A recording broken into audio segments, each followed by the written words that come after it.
I was born in Mexico. So I'm gonna start off with sharing the presentation with you. Please let me know if everyone can see it.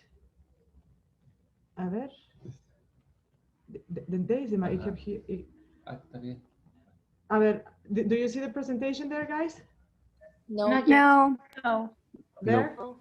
Now we can Yeah, see. now we do. Yes. Okay, coolio.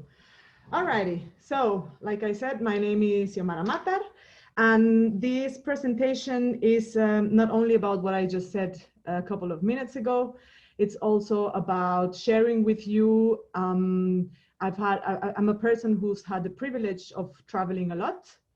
And so I also want to share with you some of my views on our world and why I decided with my husband to do the project that you are about to get to know. And just to share with you some of the problems that we try to tackle as individuals while doing and while working on this project that we had. I see there's a couple of screens with an image. I would like to see everybody live if it's possible. Can Amelia, for example, and Julieta, I would like to see your faces. Thank you. Who else is not showing me his or her face? I think we're all kind of not morning people, so we're all as ugly, equally as ugly. So I would like to see everybody's faces, please. Amelia? Amelia? Amelia? I'm away. I'm just having a low internet right now. Ah, okay, alrighty. Can you see me? Well, everybody else, just I'm not going to go through everyone. Just please put your faces on the screen, then I can see you all like you are seeing me. Alrighty. So let's start the presentation. So this is a little background about myself. I am Zihomara. I am almost 34. Ouch. I am Mexican, born and raised in Saltillo. I speak 4 languages: Spanish, my mother tongue, English, French, and Dutch. I don't know if you all know, I'm Remy's wife. Fantastic Remy's wife, of course. And I am a certified translator for the Justice Tribunal here in Saltillo. I have traveled in more or less 49 countries, and I have lived permanently in 6 countries, most of it. So of course, Mexico being the first one, and then I lived in 5 European countries. My hobbies are traveling, of course. I think traveling, it's a wonderful thing. Walking, you know, like hiking. I'm sorry that the presentation is in Spanish. I wasn't aware until like a minute and a half ago that it had to be in English, but you know, so good that you are all bilingual. I like walking in the mountains a lot, camping, and you know, like just enjoying being far from all weird people. I like dancing, and I like a lot listening to music. I wish I could make music. I wish I could be creative and, you know, have the talent of making music. Unfortunately, I don't. So I content myself with being able to listen to as much music as possible.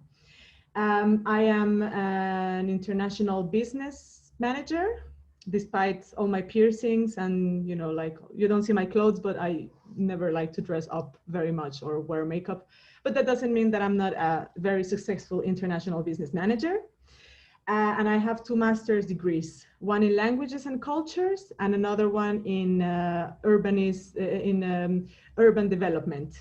The first master I did, well, my university, I studied in Holland, in the Netherlands.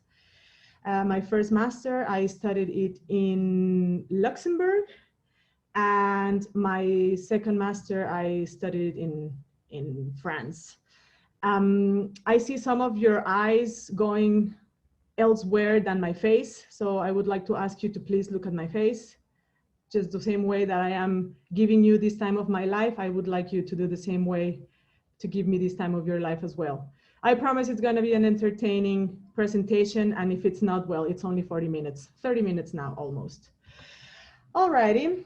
So when this was about 8 years ago or 9 years ago, my husband and I, we decided to travel the world. We had big plans, and we wanted to travel to as many countries as possible, but we were also very aware that our world has a lot of problems, a lot of problems. And most of them are related to our economical system, capitalism.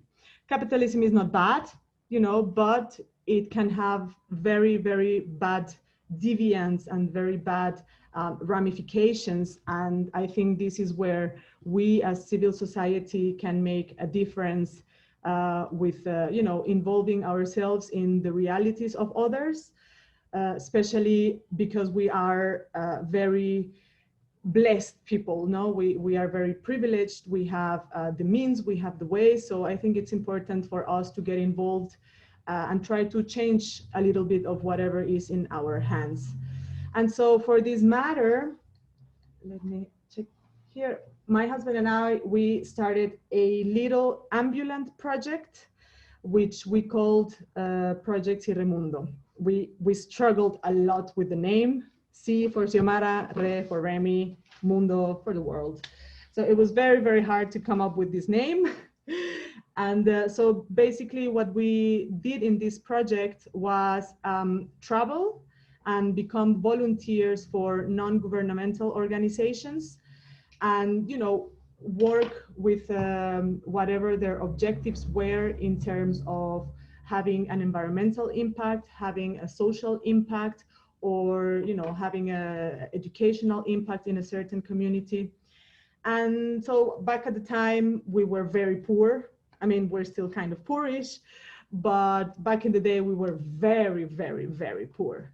So what we did was basically save a lot of money, well, a lot of money, and we took our backpacks, and we initially thought we would travel with whatever would fit in our backpacks.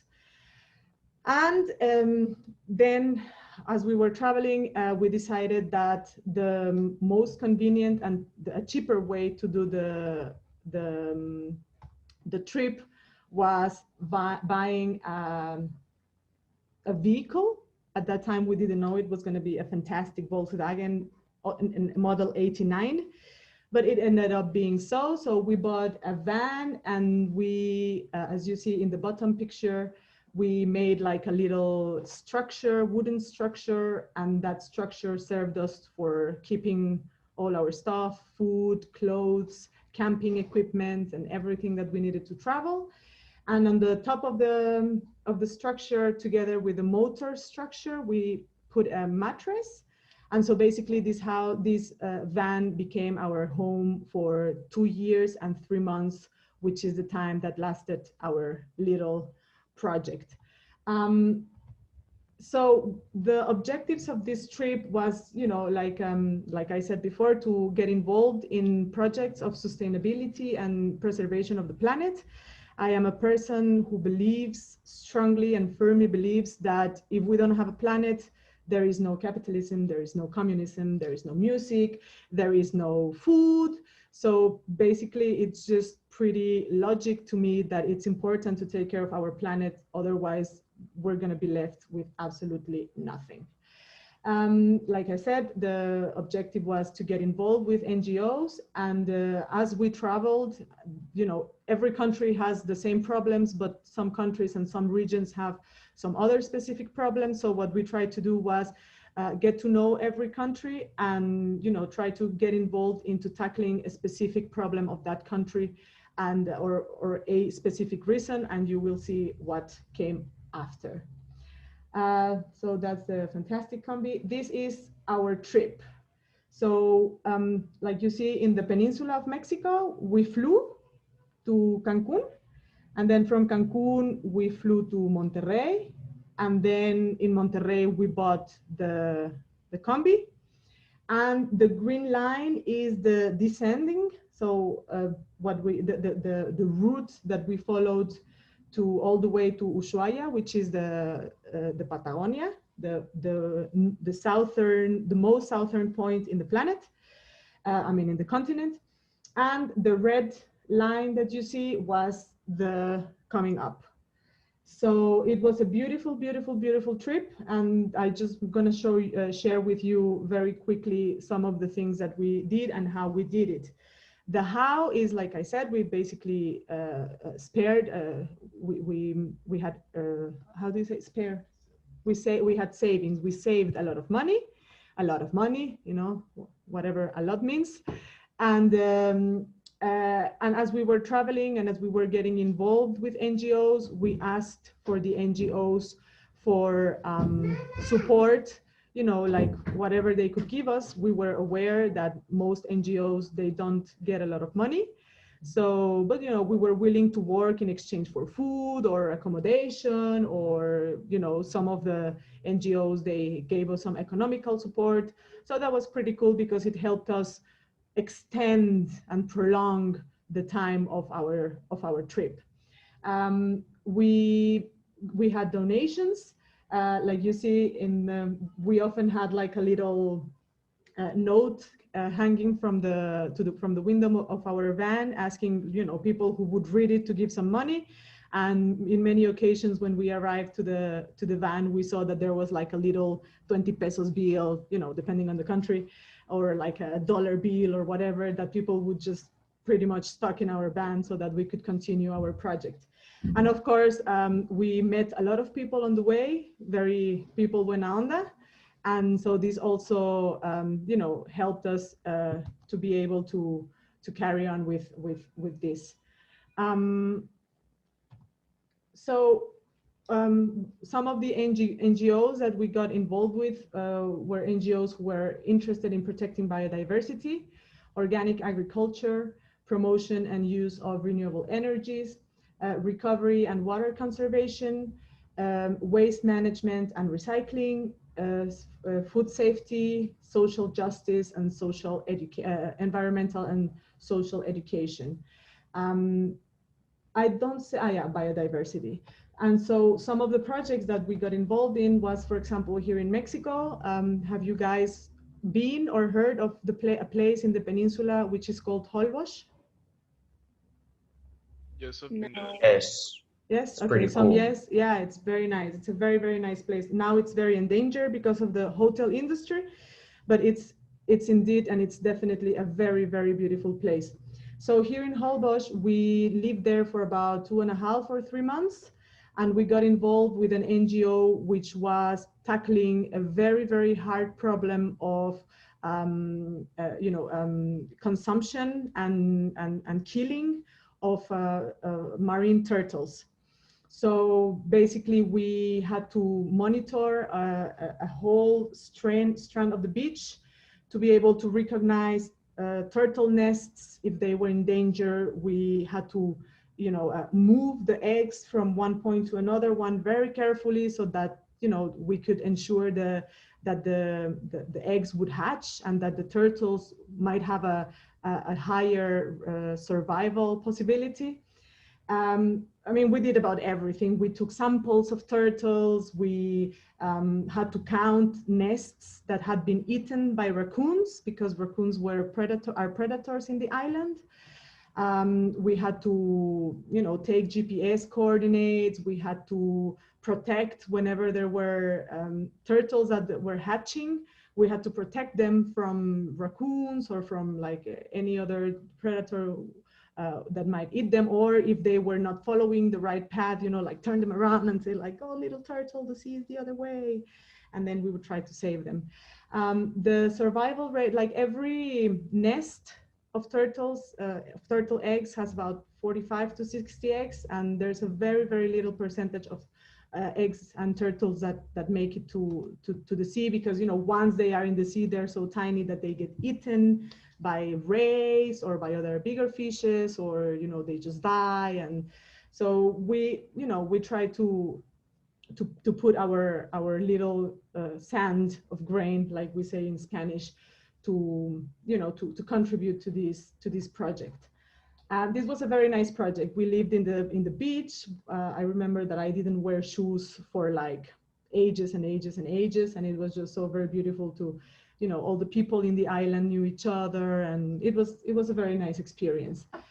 So this is the cycle of the marine turtle. You have the turtle laying the eggs. They're round like a ping pong ball, more or less. And well, you know, we had the opportunity of following through all the cycle of the turtles being born. Oh, I feel so nostalgic. I want to cry now. So this was our very, very first project, and it was very beautiful. After this, we went to a Maya community in Yucatan. Nuevo Durango was called the community. It was a very, very little community. And here we were working with environmental education for the children of the community. We were working in agroecology or organic agriculture. And we were also, you know, trying to teach them of ways to better work the land, you know, because often in this kind of community, for example, people have very little money, and the very little money that they have, they spend it buying Coca-Cola or buying chips and stuff like this, instead of maybe, you know, like using it for buying organic fertilizers or making organic fertilizers and have their own home cultivation, their own homegrown vegetables according to the type of soil that they have, according to the weather conditions of the region. And so we try to teach them, but we also try to learn a lot, and they taught us a lot about medicinal plant and traditional remedies for, you know, curing all kinds of illnesses, stomach aches, headaches, whatever aches. So it was a very nice and interesting project, and we also helped with building a I don't know how to call unidad de manejo animal in English. I'm sorry, for the white deer, the white-tailed deers. So this was also very nice because we were in contact with deers, and this was also a very nice experience. We were living in a house of a guy who was also doing the same thing, and it was very nice. We were staying there for about a month and a half, and it was very nice to be able to get a grasp of the community, and that the community knew who we were, and that they opened their homes to us. And, you know, it was also a very, very nice project that we did there. The main point and the main objective being the promotion of organic agriculture.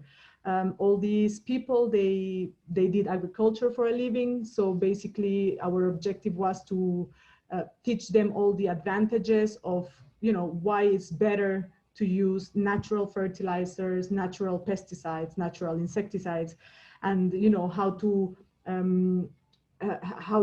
distribute their plants and their seeds, so that one plant in combination with another one can have synergy. And, like, for example, I don't know, a garlic plant next to a tomato plant will help prevent certain pests or certain insects to get close to the tomato plant, and you know that it would harm it, or it would infect it with any kind of illnesses. And also something that was very nice was the preservation of natural seeds. In this community, they had a lot of corn. Like, you know, corn is one of Mexico's, you know, most common plant, and it's native to our country, and we have more than 240 sorts of corn. So it was also very nice, you know, to see how they had like a little laboratory and how they kept seeds of every kind of corn: green, yellow, purple, orange, purple with yellow, orange with green. So that was also very, very nice. In Guatemala, we worked in a reforestation project, and part of the work that we did as volunteers was to do fundraising. You know, every organization, just like everything else in the world, needs money to move.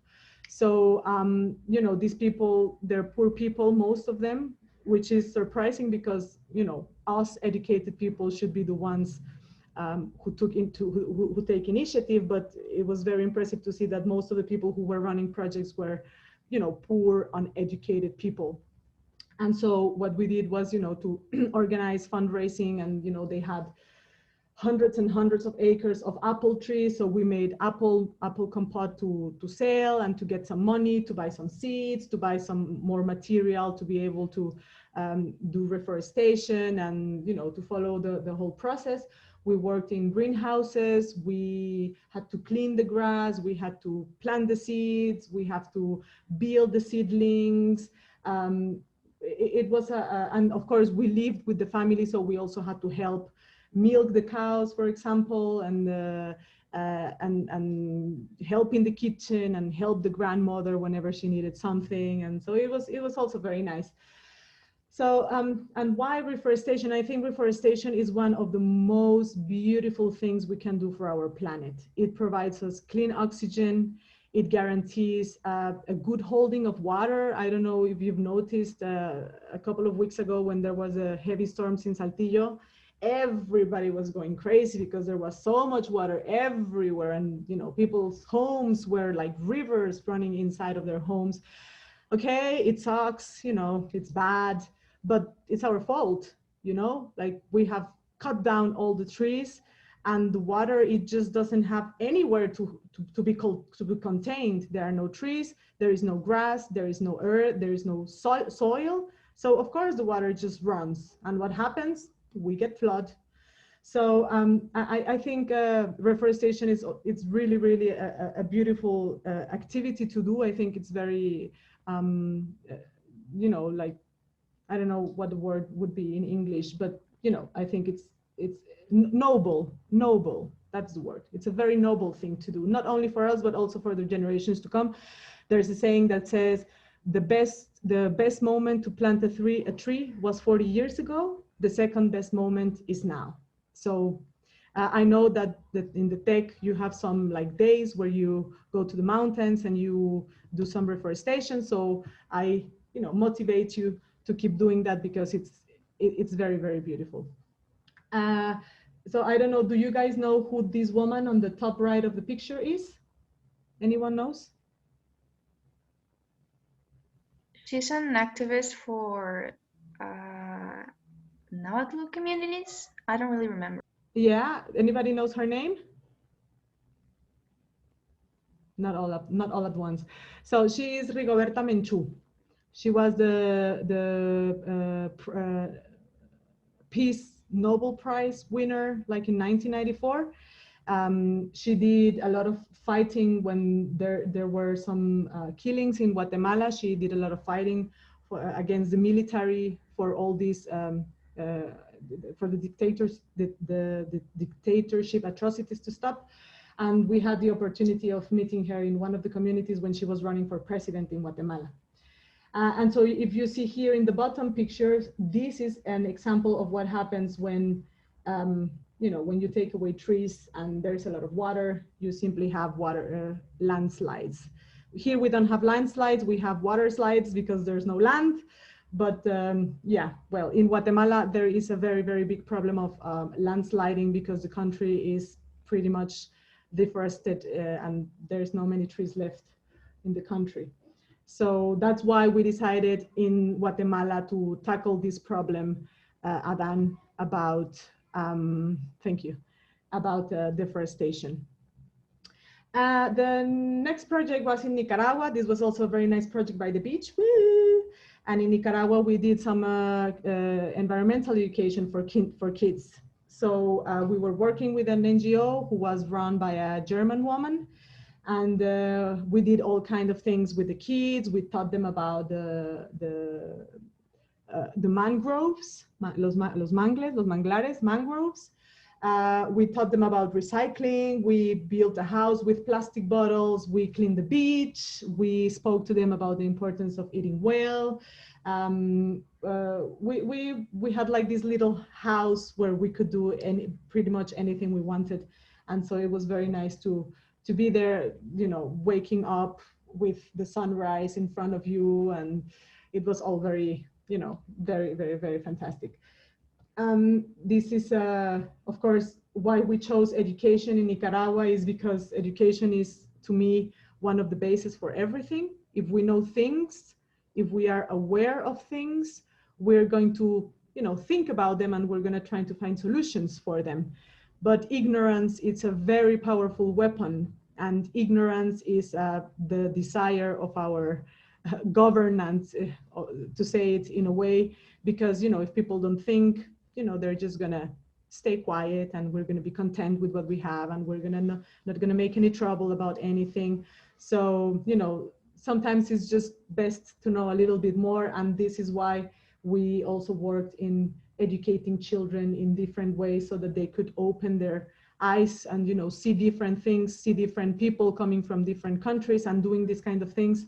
I think it was also very empowering for them. In Panama, it was not really a project that we did, but I don't know if you guys know how the continent communicates between Panama and Colombia. Anybody knows? Could you repeat the question? If someone knows how does the continent connect between Panama and Colombia? El canal. Panama Through Canal? Iceland. Panama Canal. Okay, there's a, but I mean in the land, like continental, not construction or man-built, but continental. Do you know? Like through Iceland. Also, yes. Okay, so It's like, yeah. I think it's like an important place for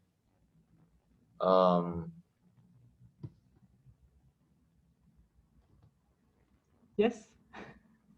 do you hear me? Yeah. Sorry, I lost you. Could you repeat?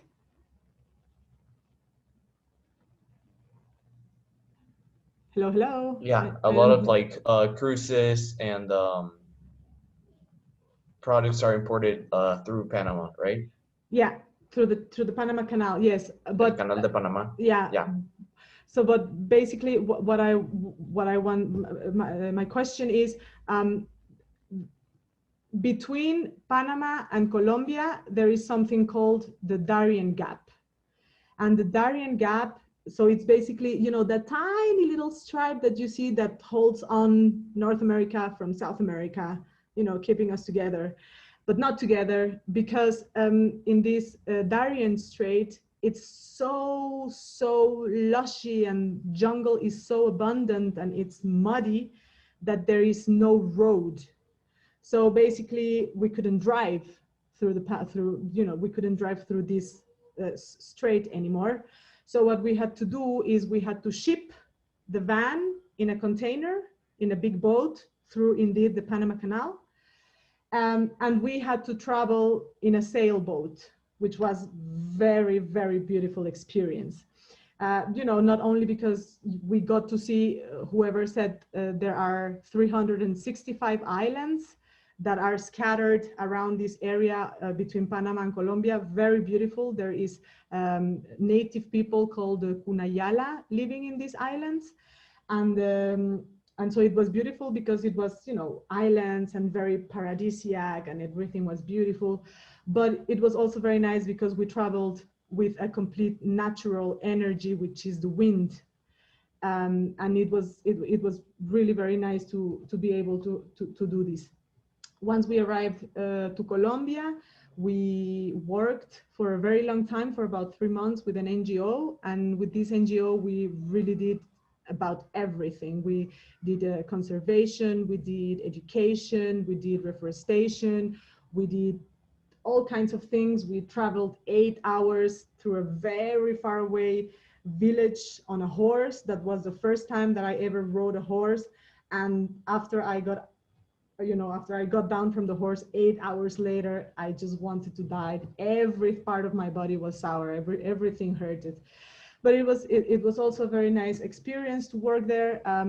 As for my part, I worked in agroecology. So we taught people, you know, what they could cultivate, how they could eat them, because, you know, for example, here in Mexico, we also have a lot of variety of fruits and vegetables, but we don't use them very much because we don't really have recipes. You know, it's not really in our culture to have these recipes, you know, about only using vegetables. And so we try to teach them how they could, you know, make variations in their diet so that they could eat better. We did food processing. We did a lot of conferences in schools with farmers. We even were in a radio program. And you know, the project in Colombia was, we worked for a very long time with coffee producers, coffee makers. If you see this little guy, of course, yes, he's little, but this plant, it was a coffee plant. It was 30 years old. And so we learned everything about the process of making coffee, which was also very beautiful. I remember there were a couple of weeks that, you know, we were constantly smelling to roasted coffee, which was very nice because we didn't have the time to shower very much back in the day. From Colombia, we jumped to Ecuador. There in Ecuador, we basically traveled. We didn't really got involved much with NGOs, but we did a very exhaustive traveling, getting to know all the biodiversity. We took the time, you know, to get to know the country and to camp and to visit places and to have experiences. So Ecuador was not very productive in terms of, you know, being active, but we really did take the time to explore the country and all the different ecosystems it has, and, you know, all the magic that is related to being in the middle of the world. So it was also very nice. After Ecuador came Peru. Peru was very interesting as well because we, you know, we went from being at sea level in one day to reaching the, I don't know, 2,500 or 3,000 meters into the mountains. So it was from wearing a cheeky short to wearing scarf and hat and everything in the pool, and, you know, being so cold in the combi. And here in Peru, we found a very nice couple. She was from Israel, he was from the United Kingdom, and they had a long-going project for monitoring and conservation of some primates. So we helped. We were living in the mountains. We were, you know, walking through the mountains and spotting the monkeys and counting them and watching their behavior and, you know, taking notes. And it was like being a paparazzi of animals. But it was also very nice. We traveled a lot. We also had work with kids. We had a lot of work with kids, which was very, very empowering as well for us. And so, well, then we passed Bolivia, and finally we arrived to Argentina and Chile. And here in these places, we worked for national parks, like doing recommendations for making the parks more sustainable, for making ecotourism routes, so that the tourists would be more informed and they would respect a little bit more everything that they were seeing. We had the beautiful opportunity to see the glaciers. If you have the chance, go, because they're melting very fast. And so it was also a very interesting project to be working with all these national parks and get in touch with the guardabosques and talk to them about the problems that they had at the parks, and being able to improve and to make recommendations about what they could do better. So it's almost over the presentation. Why did we choose to do this? What was the interest of choosing to tackle these problems? And the thing is that, I mean, there are, like I said, many problems, but I think there are some problems that are pretty much standard to every country. And well, the first one, which is the most important, is overpopulation. How do we fight overpopulation? How do you think we could fight overpopulation? By teaching people to, like, I don't know, like the more poor people and the one who doesn't have education are like, they have like 10 children and they don't know how to maintain them, like teaching them how to better education. Very good. So it's basically education. So because, you know, we are taking resources, every person, every one of us, when we are born, we start taking resources. We start needing water, we start needing food, we start needing clothes, and everything in the world is connected. Everything in the world. You know, the shirt that you're wearing is not just a shirt that you bought, it's a shirt that implies that someone had to plant the cotton, someone had to harvest the cotton, someone had to transform the cotton into thread or into tissue, someone had to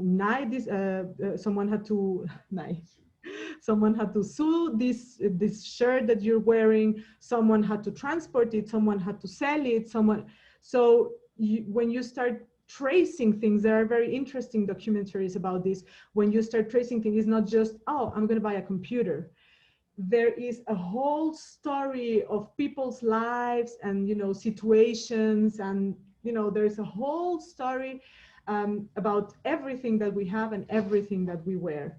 So the second problem is, like I said, capitalism. Unfortunately, like I said, capitalism doesn't necessarily have to be bad, but, you know, it has shown us the contrary. So we decided to, you know, to be rebels against capitalism and go live in a van and have a very limited life and be very happy living in a combi and just owning whatever we have there. And that was it. The planet destruction, of course, like I said at the beginning, for me, it's very important, you know, to protect the planet because it's the only house that we have. Hunger and poverty, which is also a very, oh, sorry. Oh, no. Yeah. A common problem because, like I say, people, we are not used to, you know, how can I explain it? We can, for example, plant our own food and have our own food, but we don't want to do it anymore. Especially poor people, like in communities, you know, women nowadays, they prefer to get a little bribe from one of the political parties instead of, you know, putting some time into harvesting her own vegetables and be able to give better food to their kids. So this is also why we try to work into tackling these problems. Sickness and depression, you know, technology makes us sick, makes us depressed, and of course nowadays the COVID. I'm very tired of the COVID at the moment, but it's also part of our reality. Conflict, social conflicts that some of the countries are, the fight and the struggle for natural resources. You can name it: water, land, or even, you know, gold or tinder or whatever. And of course, one of the biggest problems, which is waste. Why am I sharing this with you guys? Because I want to, you know, empower you, and I want to make you feel that you know, there are problems in our world, yes, but that we can also do something to fight them, and we can also do something to make our immediate environment a better place. And if I could do it for 2.5 years, I'm sure that you can do it for 1 day or 1 week. You know, it doesn't matter. The important thing is that we have to start somewhere, and we have to start doing something, and we have to get out of our comfort zone to be able to identify the reality of other people's, and, you know, see in which way we can make of our city or of our community a healthier and a better place for everyone to live. Now we have, I think, like 8 minutes. I'm sorry, I spoke too long. I don't know if anybody has any question. Me, why did you decide to like settle in Saltillo? Well, like I say, I'm originally from Saltillo, and in a very crazy February in Carnival in Rio de Janeiro, I got pregnant. So we were almost at the end of our trip, and we didn't have much money left. So we thought, you know, we didn't have a home anywhere. The only thing we owned and had in the universe was everything that was in our combi, which is standing right here outside my house. If you ever want to come and have a ride, we can all go have a ride in the combi.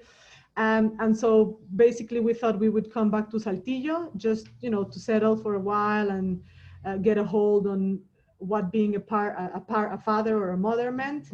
And then we started doing good, and we got good jobs, and we have a good life, and so we decided to stay.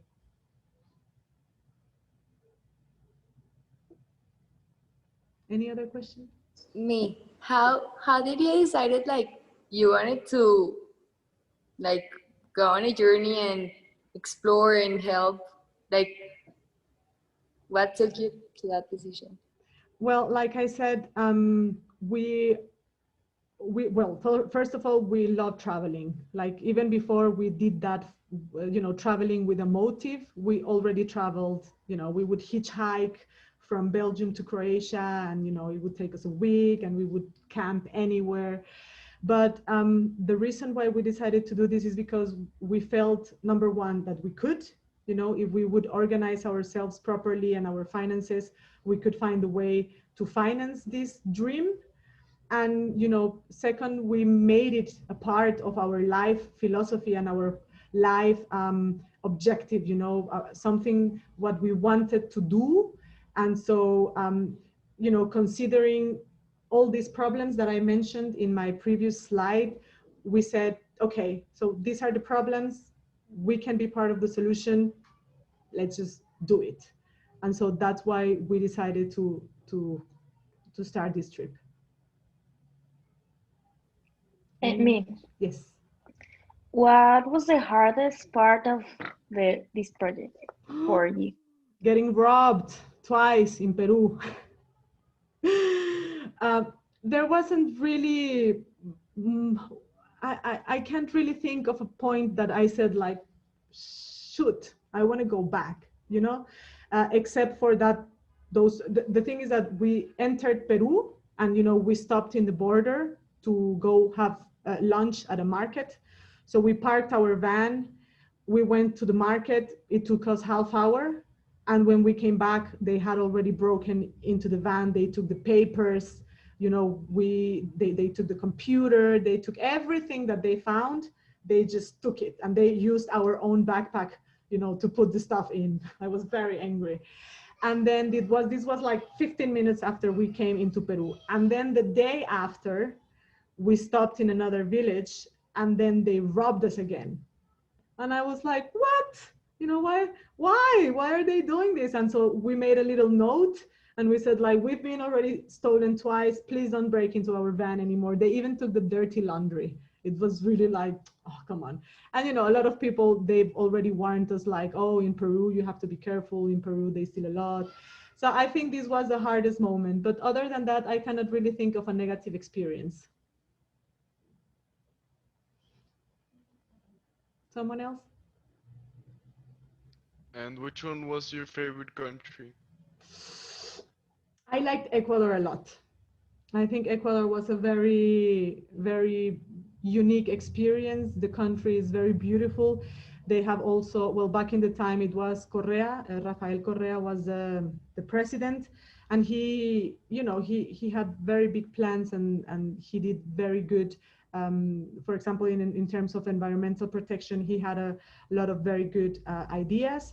So I enjoyed Ecuador a lot. But for example, Argentina was also very, very, very beautiful in terms of, for example, you know, mountains and paysage and all the vastness. You know, it was just being in the Argentinian Pampa.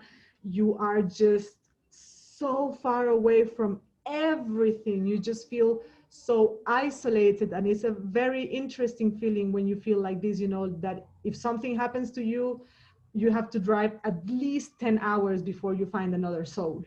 So it was a very interesting feeling. I think these two countries were my favorite.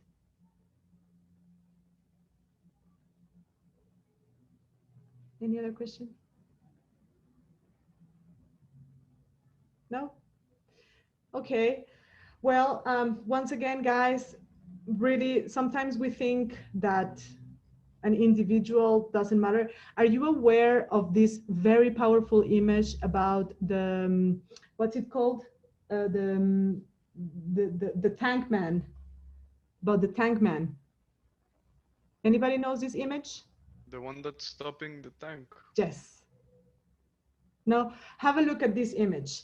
I think this image is so powerful. So basically this is during the communist, well, during, it's still communist, but you know, the more communist time in China, there were a lot of protests. And of course, you know, the government didn't want this protest to go on. So what they did was basically send the militaries to, you know, disperse and arrest people and, you know, whatever.